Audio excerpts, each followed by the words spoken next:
শুনো, কয়টা দিন ধরে আমার কেমন জানি ফাফুর ফাফুর লাগতেছে। আমার ভাল লাগতেছে না। আমার কেমন জানি মনে হইতেছে আমি বাঁচবো না। তুমি আমার কথা দাও, আমি মারা যাওয়ার পরে আমার কবর জীবন তো না শুকাবো, তুমি বিয়ে শাদী করবা না। তুমি আমার কথা দাও। আচ্ছা যাও, আমি তোমার কথা দিলাম, তুমি মারা গেলে তোমার কবর জীবন তো না শুকাবো, আমি ওই পর্যন্ত কোনো বিয়ে শাদী করবো না।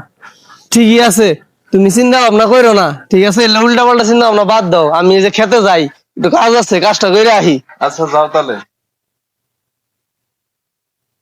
10টা 15টা দিন হয়ে গেল গা, বউটা মরছে, যাই বউয়ের কবর ডালা জিয়ারত করে আহি।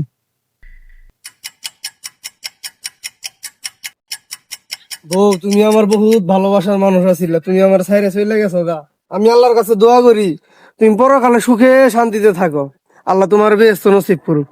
শালার 10-15 দিন হয়ে গেল গা, আল্লাহর কবর এখনো ভিজাই গে, 10-15 দিন হয়ে গেছে গা, এলো তো হুগানির কথা। যাই এখন বাড়ির দিক যাই, পরে শুকাবোই আস্তে আস্তে।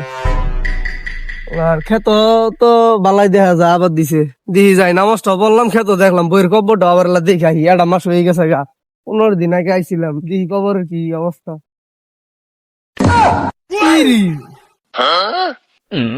1 মাস হয়ে গেছে গা, কবর তো এখনো জিবে রবাই আছে, কবর তো কিছুই নাই। না, কি ওয়াদা করলাম বইরে, একটা শীতের মধ্যে কবর হুকাইতেছে না, বিয়াটা আবার করা হইতেছি না, কি আর করুম। যাই ভাই যাই। আমি থাকতে আবার তুমি চিন্তা করো না।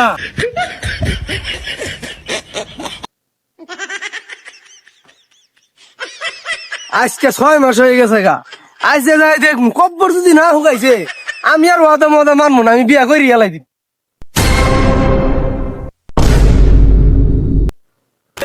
এই শালা, এই শালা, তুই এটা কি করতেছস? পানি দিতেছি। কেমন দেখে? আবার মরার আগে কয়ে গেছে যে কবর পানি দিবার প্রতিদিনই। শালা, আমি কয়দিন পরে পরে কবর সেই দিয়েছি, কবর হুকাই না গে। আমি বিয়ে করবো, আমি বিয়ে করা হইতেছি না, এখন তো দেখি তুই শালা পানি ঢালস, পানি ঢালস কে? আমি তো আর এত কিছু জানি না, আমার বই নে মরার আগে কয়ে গেছিল।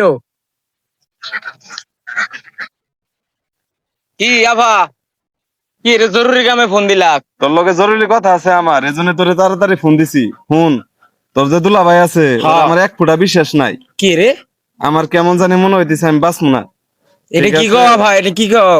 এনে কর না কেনা? হ, তোর কাছে আমার এটাই অনুরোধ, তুই কি করবি জানাস? আমি মারা গেলে আমার কবলে প্রতিদিন পানি ঢালবি সকালবেলা। আমি তোর এটা রিকোয়েস্ট করে গেলাম। ঠিকই আছে আভা, তুমি আমার একমাত্র বোন, আমি এটা পালন করবো। তোর বোনের ওয়াদার আমি বুঝতে পারি, আমি যাই করবো।